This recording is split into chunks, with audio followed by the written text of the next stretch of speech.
দীপালি পাল official চ্যানেলে আপনাদের স্বাগত।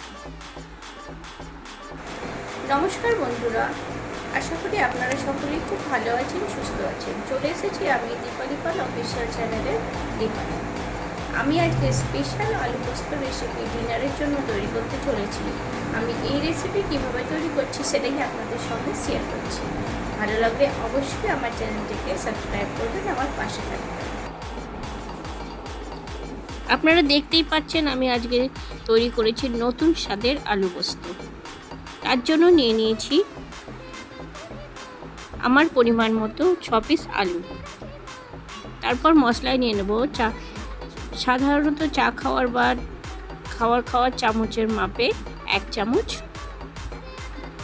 পোস্ত, আর নিয়েছি 1 চামচ কাজু আর 1 চামচ চারমগজ। সব কিছু একসাথে পেস্ট করে নেব। তাতে দিয়ে দেবো সামান্য আদা আর কাঁচা লঙ্কা।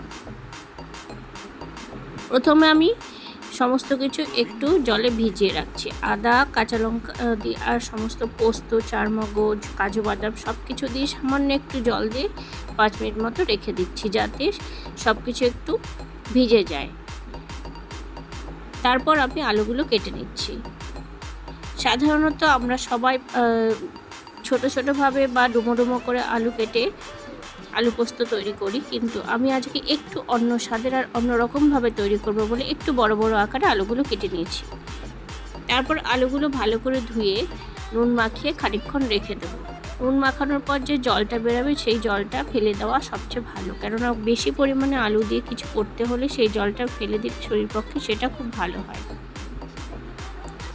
আমি আজকে সারাদিন রান্নাঘরে যা টুকটাক ছিল সমস্ত কিছু পরিষ্কার করে নিয়েছিলাম, কেননা সামনেই পুজো আসছে। সব ঘর বাড়ি সমস্ত কিছু পরিষ্কার করতে হয়। নিজেরাও যেরকম সাজবো পুজোতে, সেরকম ঘর বাড়িকেও একটু সাজিয়ে নিতে হয়। দেখুন আলুটা মাখিয়ে পর কতটা নোংরা কালচে মতো একটা জল বেরিয়েছে। এই জলটা যতটা ফেলে দেওয়া যাবে ততটাই ভালো। তারপর দিয়ে দিচ্ছি পরিমাণ মতো সাদা তেল। কড়াই গরম হয়ে গেলে তেলটা দিয়ে দিলাম।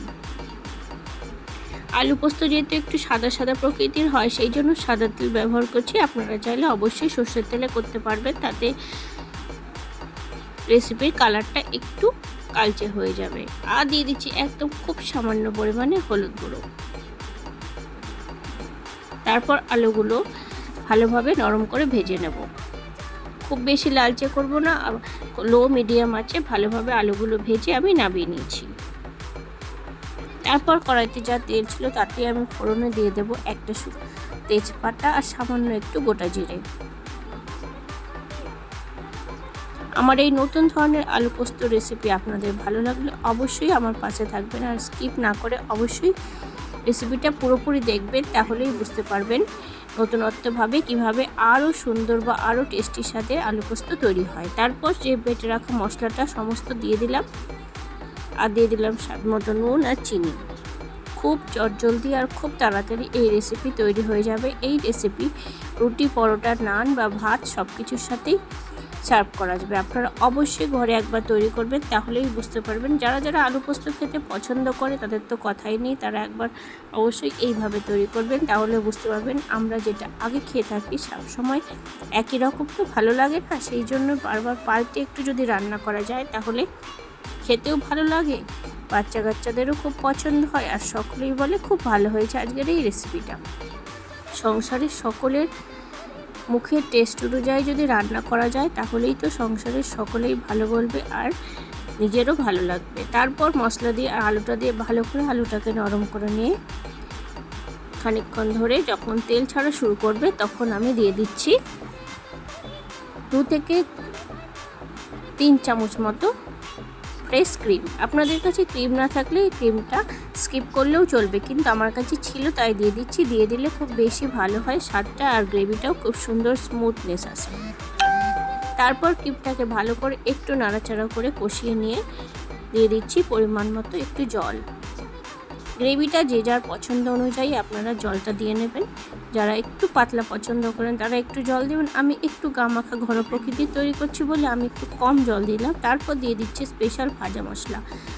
এই মশলা যদি ঘরে তৈরি করা রাখা যায় আর কোনো মশলার দরকার পড়বে না। মশলায় আছে গোটা গরম মশলা, জায়ফল, জয়িত্রী, ধনে, জিরে, শুকনো লঙ্কা। সমস্ত ভেজে নিয়ে আমি গুঁড়ো করে রেখে দিই, সেটা আমি সমস্ত রান্নাতেই সামান্য ব্যবহার করি। তারপর মশলাটা দিয়ে ভালো করে ফুটিয়ে নিয়ে প্লেটে নামিয়ে নিয়েছি।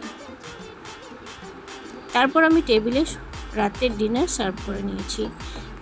কেমন লাগলো আমার এই আজকের আলু পোস্ত রেসিপি? ভালো লাগলে অবশ্যই কমেন্টে জানাবেন, আর খুব খুব খুব ভালো লাগলে রেসিপিটা অবশ্যই শেয়ার করবেন, আমার পাশে থাকবেন। এভাবেই শেষ হয়ে গেল আজকের আমার এই রাতের ডিনারের ব্লগটি। আবার দেখা হবে আপনাদের সঙ্গে পরবর্তী ব্লগে। আজকে এই পর্যন্তই, ধন্যবাদ।